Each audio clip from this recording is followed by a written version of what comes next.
Ravali web పత్రిక వారు తమ ఏప్రిల్ నెల ఉగాది సంచికలో ప్రచురించిన నా కథ. ఉదయం టీవీలో న్యూస్ చూస్తున్న మురళి ఉలిక్కిపడి కుర్చీలో నిటారుగా కూర్చున్నాడు. మోహన కత్తివేటుకు నెత్తుర్చుక్కలేనట్టు మొహం పాలిపోయింది. కాఫీ కప్పుతో వచ్చిన రమ్య, ఏమండి, ఏమైంది? గుండెల్లో నొప్పిగా ఉందా? మన కాంప్లెక్స్లో డాక్టర్కి కబురు పంపించినా అన్నది భర్తని కుదుపుతూ. టీవీ వంక చూస్తున్న మురళి మొహంలో మారుతున్న రంగుల్ని చూసి రమ్యకు తన భర్త ఏదో పెద్ద సమస్యలో ఇరుక్కున్నాడని అర్థమైపోయింది. విషయం పూర్తిగా తెలియకపోయినా రమ్య ఏడుపు మొదలుపెట్టింది. ప్రభుత్వ ఉద్యోగంలో ఉన్న మధ్యతరగతి వ్యక్తి మురళి. ఒక్కోసారి భార్య పిల్లలు కోరే చిన్న చిన్న కోరికలు తన తీర్చగలిగేవి అయినా తీర్చకుండా వాయిదా వేస్తూ ఉంటాడు. తరచుగా హోటల్కి వెళ్ళటం పిల్లలకి సరదా. కూతురు మిన్నీకి పార్టీవేర్ డిజైనర్ చెప్పులు కొనుక్కోవాలని కోరిక. వారు ఇవి అడిగినప్పుడు మౌనంగా విని ఊరుకుంటాడే కానీ ఒక్కసారి కూడా తీర్చే ప్రయత్నం చేయలేదు. మిన్నీ పెళ్ళి గ్రాండ్గా చేయటానికి డబ్బు కూడబెట్టాలి కదా, అందుకనే డబ్బు పొదుపు చేస్తున్నాను, ఊరికే డబ్బు తగిలేసుకుంటే ఎలా అని ప్రతిసారి ఏదో ఒకటి చెప్పి రెండో మాటకు అవకాశం ఇవ్వకుండా అక్కడి నుంచి లేచి వెళ్ళిపోతాడు. ఒకరోజు ఆఫీస్ నుంచి వస్తూ కాలు జారిపడి ఫ్రాక్చర్ అయింది మురళికి. ఫ్రాక్చర్ చిన్నదే అయినా శరీర బరువు అంతా కాలి మీదే పడటంతో తగ్గటానికి ఎక్కువ టైం పట్టింది. శరీరంలో పోషకాలు తక్కువగా ఉన్నాయి, అందుకే సాధారణ స్థితికి రావటానికి ఎక్కువ సమయం పట్టింది. బలానికి టానిక్ రాసిస్తాను, 2 నెలలు వాడండి, లేకుంటే ఇలా చిన్న చిన్న యాక్సిడెంట్లకే ఎముకలు విరుగుతాయి అన్నాడు డాక్టర్ మురళితో. జాగ్రత్తగా చూసుకుని నడవండి, సాయంత్రం వస్తూ డాక్టర్ గారు రాసిన టానిక్ తెచ్చుకోండి అన్నది రమ్య. నెల రోజుల తర్వాత ఆఫీస్కి బయలుదేరిన భర్తతో. డాక్టర్దేం పోయింది, అలాగే చెబుతారు. మనం రోజు బలమైన ఆహారమే కదా తింటున్నాం, అందులో నుంచి శరీరానికి పోషకాలు అవే అందుతాయి. వందలు పోసి టానిక్కులు కొని తాగటానికి మనమేమైనా లక్షాధికారులమా అంటాడు తన సహజమైన పొదుపు ధోరణితో. నాన్న, నేను క్లాస్లో అందరికంటే బాగా మ్యాథ్స్ చేస్తానని ఇవాళ మా టీచర్ మెచ్చుకున్నారు, నన్ను ఇంజనీరింగ్లో చేరమన్నారు అన్నాడు 10th క్లాస్ చదువుతున్న బాబ్జీ ఉత్సాహంతో తండ్రితో. మిమ్మల్ని ప్రోత్సహించటానికి టీచర్లు అలా చెబుతారు. ఇంజనీరింగ్ అంటే మాటలా? 4 ఏళ్ళు లక్షల రూపాయలు ఫీజులు కట్టాలి. తీరా చదువు పూర్తి చేసుకు బయటకు వచ్చాక మంచి ఉద్యోగం వస్తుందని ఖచ్చితంగా చెప్పలేము. ఈ రోజుల్లో సంవత్సరానికి కొన్ని లక్షల ఇంజనీర్లు తయారవుతున్నారు. అందరికీ మంచి ఉద్యోగాలు ఇవ్వాలంటే ఎక్కడి నుంచి వస్తాయి? నువ్వు హాయిగా బీకాంలో చేరు, 3 ఏళ్లలో చదువు అయిపోతుంది, అంతంత ఫీజులు కట్టక్కర్లేదు. అందులో భాగంగా కంప్యూటర్ కోర్స్ కూడా నేర్పుతారు. పోటీ తక్కువ ఉంటుంది కాబట్టి అదృష్టం బాగుంటే క్యాంపస్ సెలక్షన్స్లో మంచి కంపెనీలో ఉద్యోగం వస్తుంది అన్నాడు. తన స్నేహితులతో పాటు ఇంజనీరింగ్ కాలేజీలో చేరాలన్న బాబ్జీ ఉత్సాహం నీరు కారిపోయింది. నాన్న చెప్పింది కూడా నిజమే కదా నాన్న, 3 ఏళ్ల కోర్సు పూర్తయ్యాక వచ్చే ఉద్యోగం కొన్నాళ్ళు చేశాక మేనేజ్మెంట్ కోటాలో MBA చదవచ్చు అన్నది రమ్య. అయితే ఇంటర్లో చేరాక నాకు మోటార్ బైక్ కొనాలి అన్నాడు బాబ్జీ రాజీకొచ్చి. చూద్దాంలే అప్పటి సంగతి, నువ్వు ఇంటర్లో కాలేజీ ఫస్ట్ వస్తే అప్పుడు ఆలోచిద్దాం. అయినా చదువుకునే పిల్లలకు మోటార్ సైకిల్ కొనిస్తే దూకుడుగా నడిపి ఏ యాక్సిడెంట్లు చేసుకొస్తే చదువులు కాస్త చంకనాగిపోతాయి అన్నాడు మురళి. అప్పటికి గండం గడిచినట్లు. అమ్మా నాన్న ఒకే చోటున్నారు. తన కోరికని అమ్మకి చెబితే నాన్న కూడా వింటారు. ఆయనకి ప్రత్యేకంగా చెప్పక్కర్లేదు, బయట పెట్టడానికి ఇదే మంచి సమయం అనుకోని. అమ్మా, ఈసారి పుట్టినరోజుకి నీరూస్లో లెహంగా కొనుక్కుంటానని మా ఫ్రెండ్స్ అందరికీ ఎప్పుడో చెప్పేశాను. డబ్బులు ఇచ్చినా సరే, నా ఫోన్పే అకౌంట్కి డబ్బులు ట్రాన్స్ఫర్ చేసినా సరే అని మిన్నీ తన డిమాండ్ బయటపెట్టింది. తన కోరిక తీర్చటానికి అమ్మకి ఒక వెసులుబాటు కూడా ఇచ్చేసింది. డబ్బులేమన్నా చెట్లకు కాస్తున్నాయా? 2 ఏళ్ల తర్వాత తమ్ముడు ఇంజనీరింగ్ కాలేజ్లో చేరతానంటేనే నాన్న కుదరదు అన్నారు. చదువుకే వెనకాడుతుంటే ఇలా ఫ్యాషన్ పేరు చెప్పి దుబారా చేయటానికి నాన్న చస్తే ఒప్పుకోరు. ఎప్పుడో ఒక్కసారి వేసుకునే డ్రెస్కి అంత పెద్ద బ్రాండెడ్ షాప్ నుంచి ఎందుకు? నువ్వు సంపాదించేటప్పుడు కొనుక్కుందుగానిలే. ఇప్పటి మటుకు చందన బ్రదర్స్లో ఏదో ఒక డ్రెస్ కొనుక్కో అని తన నిర్ణయం చెప్పేసింది రమ్య. దీపావళి పండగ వస్తుంది. ఈసారి మీకు ఎక్కువ టపాకాయలు కొనుక్కుండా ఆ డబ్బుతో నాన్నని బంగారం కొనమందాం అనుకుంటున్నాను. ఏమంటారు? అన్నది రమ్య పిల్లల వంక చూస్తూ జానంతికంగా. అన్నిటికీ షరతులు పెడితే ఎలాగమ్మా? దీపావళి అంటేనే పిల్లలకి సరదా. టపాకాయలు వద్దని మమ్మల్ని ఋషుల్లాగా తపస్సు చేసుకోమంటావా?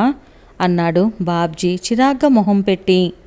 మనకొచ్చే ఆదాయంలోనే అన్నీ సర్దుకోవాలి. మీరు కూడా పెద్దవాళ్ళు అవుతున్నారు కాబట్టి ఆలోచించటం నేర్చుకోండి. టపాకాయల వల్ల ఎంత కాలుష్యమో రోజు పేపర్లో చూస్తున్నాం కదా అన్నాడు అప్పుడే అక్కడికి వచ్చిన మురళి. ఈసారి దీపావళికి కెంపుల దిద్దులు కొనుక్కోవాలనుందండి. మన పెళ్ళప్పుడు కొన్న నగలే. ఇంతవరకు మళ్ళీ ఏమీ కొనలేకపోయాము. నాకు దుద్దులు కొన్నా సరే, మిన్నీకి ఒక జత గాజులు కొన్నా సరే అన్నది రమ్య. పాపాయికి గాజులు దాని పెళ్ళికి కొందాము. అందుకే కదా వృధా ఖర్చులు చేయకుండా డబ్బు డిపాజిట్స్లో వేస్తున్నాను అన్నాడు మురళి.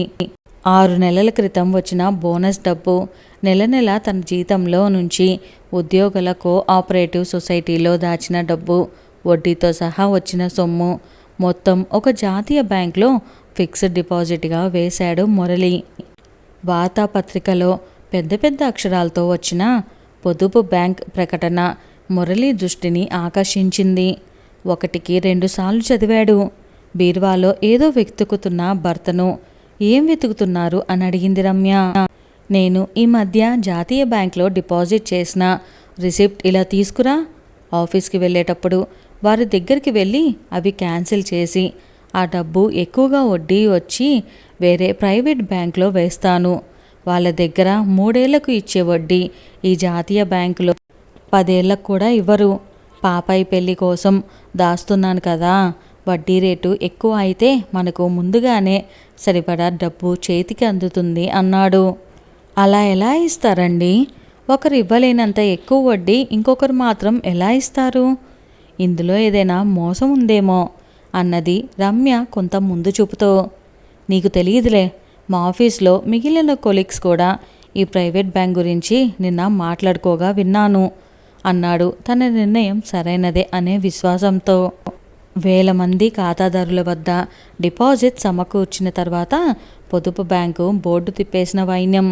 బ్యాంకు యాజమాన్యం ఎక్కడున్నారో తెలియరావట్లేదు అని అప్పటికే బ్యాంకు దగ్గరకు చేరిన ఖాతాదారుల ఫోటో క్లిప్పింగ్స్తో టీవీలో వార్త చూసినప్పటి నుంచి తను చాలా తెలివిగా ఆలోచిస్తాను అనుకునే మురళికి కాళ్ళు చేతులు ఆడటం లేదు.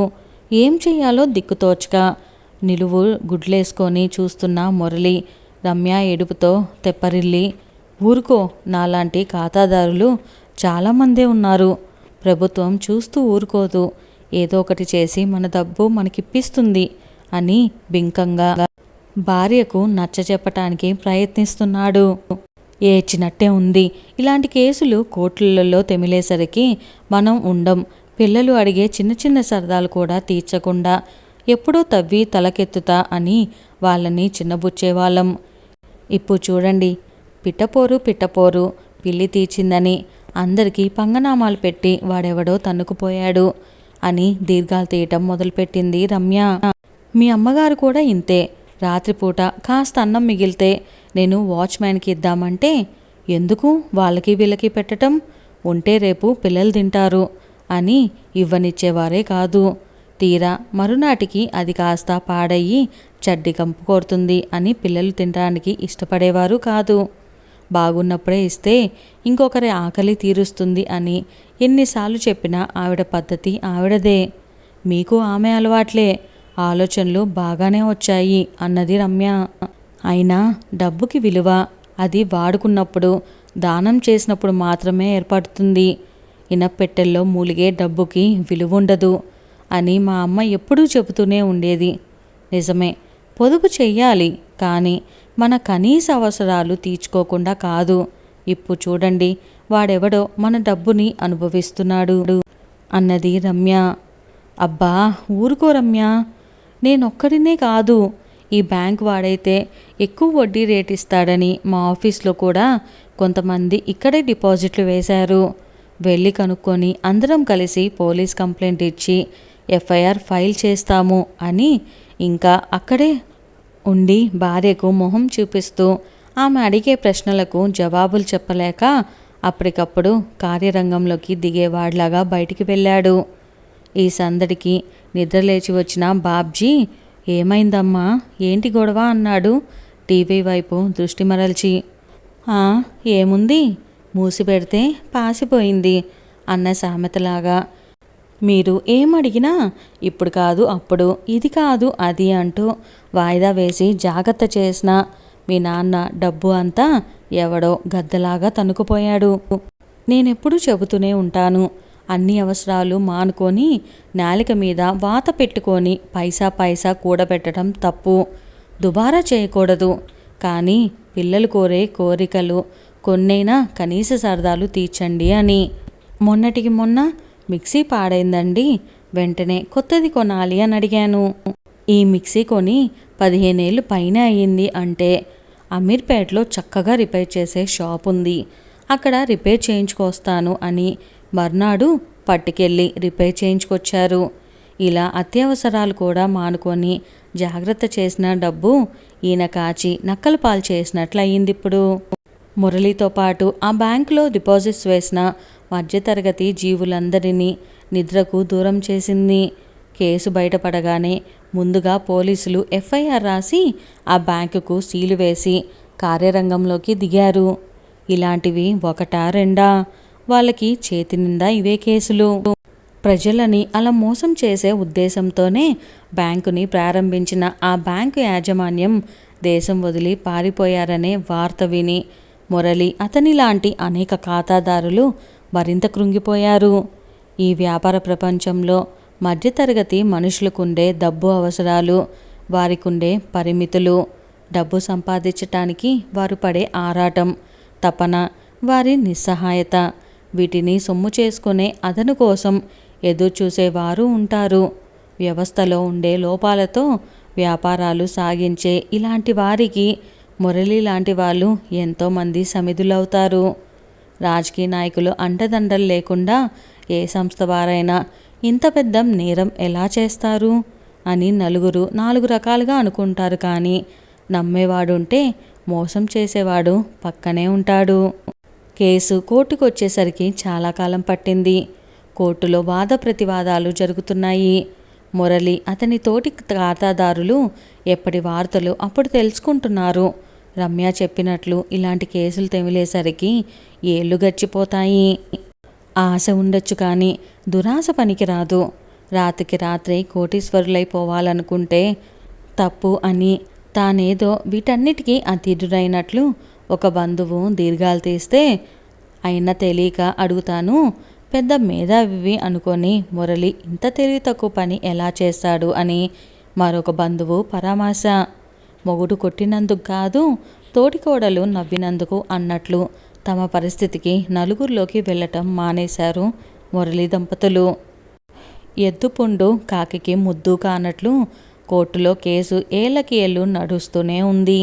కూతురు పెళ్లికి దాచిన సొమ్ము చేతికి అందక మురళి సంబంధం వెతకటంలో రాజీపడి తానిచ్చే సొమ్ముకు వచ్చే తనలాంటి మరొక మధ్యతరగతి వ్యక్తికి ఇచ్చి కూతురు పెళ్లి చేశాడు. వ్యవస్థలో ఉండే లొసుగుల్ని ఉపయోగించుకొని ఎదుటివారి బలహీనతను సొమ్ము చేసుకునే వాళ్ళు ఉంటారు. తస్మాత్ జాగ్రత్త అనటం మినహా సామాన్యుడి పోరాటాన్ని, న్యాయమైన అవసరాల్ని పట్టించుకొని తీర్చేవారెవరు? ఇదండి ఇవాళ మన కథ. ఈ కథ కనుక మీకు నచ్చినట్లయితే వీడియోకి ఒక లైక్ చేయడం మర్చిపోకండి. అలానే మరిన్ని కథలు మన ఛానల్లో ఉన్నాయి, ఒకసారి చూసేయండి. ఇంకా ఎవరైనా మన ఛానల్ని సబ్స్క్రైబ్ చేసుకోలేదా, వెంటనే సబ్స్క్రైబ్ చేసుకొని బెల్ ఐకాన్ని క్లిక్ చేసేయండి. Thank you.